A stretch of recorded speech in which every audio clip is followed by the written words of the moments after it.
Doy la cordial bienvenida a Viridiana Ríos, directora general del Observatorio Económico México. ¿Cómo vamos? ¿Cómo estás, Viridiana? Muy bien, muchas gracias, Carlos. Viridiana, ¿cómo vamos?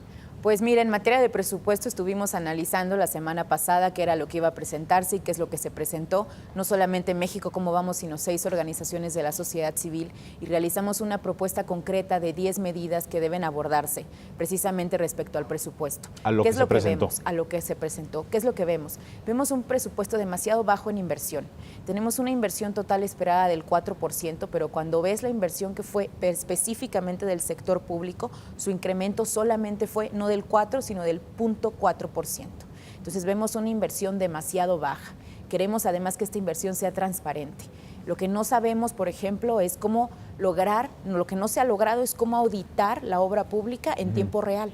Entonces lo que tenemos es que el gobierno invierte y tarda año y medio en darnos respuesta clara con la auditoría de qué fue lo que sucedió con ese dinero y de dónde se canalizó. Y si no, reserva la información. Exactamente. Entonces, por un lado, la propuesta concreta número 1 de México Cómo Vamos es: necesitamos, 1, un incremento mayor en inversión pública, y 2, que este incremento sea georreferenciado, fotografiado y auditado en tiempo real para que sepamos a dónde se están canalizando nuestros recursos. Un segundo punto importante son las proyecciones que se hacen en el paquete económico.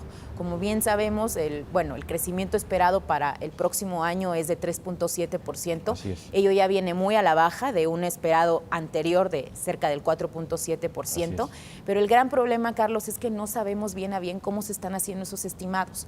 No sabemos cómo se hace el estimado de crecimiento, no sabemos cómo se hace el estimado del precio del petróleo. ¿Cuáles son las premisas que ¿Cuáles usaron son las para esto? premisas y cuál es la metodología? Y el gran problema de no saber esto es que se presta después al uso discrecional de los recursos. ¿Por qué? Porque todo el dinero que no se presupuestó y que después se hace y se acomoda, digamos, en adecuaciones de último momento, ya se va a ramos mucho más discrecionales, principalmente el ramo 23. ¿Te refieres, por ejemplo, cuando el precio de barril de petróleo supera la... Pero hay unos fondos, ¿no? Hay unos fondos en donde se va canalizando el sobrante. Se canaliza a distintos fondos, pero después estos fondos ya son menos transparentes, ya no tenemos total o pleno conocimiento de cómo se utiliza este dinero. Entonces, hay ahí un juego estratégico en el cual hay un incentivo, hay un incentivo cierto a que tú subestimes el precio de lo que vas a obtener en el presupuesto, de tal forma que te caigan más recursos y luego esos recursos tú los puedas canalizar de forma más discrecional. Entonces, la propuesta que tenemos, la propuesta concreta que tiene sociedad civil, es que se necesita modificar la ley para que se haga público los mecanismos y la metodología para llegar a los estimados, tanto de crecimiento como de precio del petróleo, como del precio de CETES, etcétera, de forma que nosotros podamos saber si esto tiene o no un contenido político, que al final del día sería el gran problema de tener estimados que son públicos y que son oscuros, como los tenemos ¿Podríamos presuponer actualmente. que lo tiene? Al momento, pues mira, Secretaría de Hacienda estima que va a haber 2.7% de crecimiento en este año, por ejemplo. Pero todos o la gran mayoría de los expertos de la iniciativa privada le tiran más bien a un 2.5, incluso por debajo. Sí. Entonces, pues no sabemos si este es un criterio político, pero ciertamente Hacienda se percibe como un organismo, digamos, más optimista que al menos el resto de los expertos del sector privado. ¿Está listo?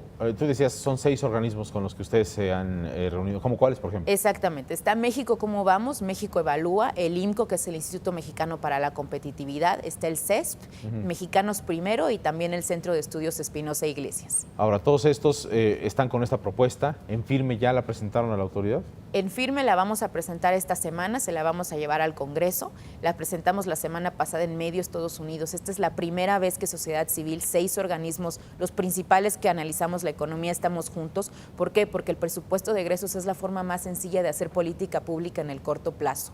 Entonces no podemos seguir viendo estos incentivos perversos en el presupuesto. ¿El gobierno está listo para entrar en un nuevo debate que transforme las leyes para que estos presupuestos sean más transparentes? El gobierno debe estar listo. Nadie puede esperar. No podemos esperar a que se transparenten las formas en las cuales se utiliza nuestra inversión pública y no podemos esperar tampoco a que se transparenten las metodologías. Otro punto importante y otra propuesta que traemos es que ya por favor no se incremente más el gasto en burocracia.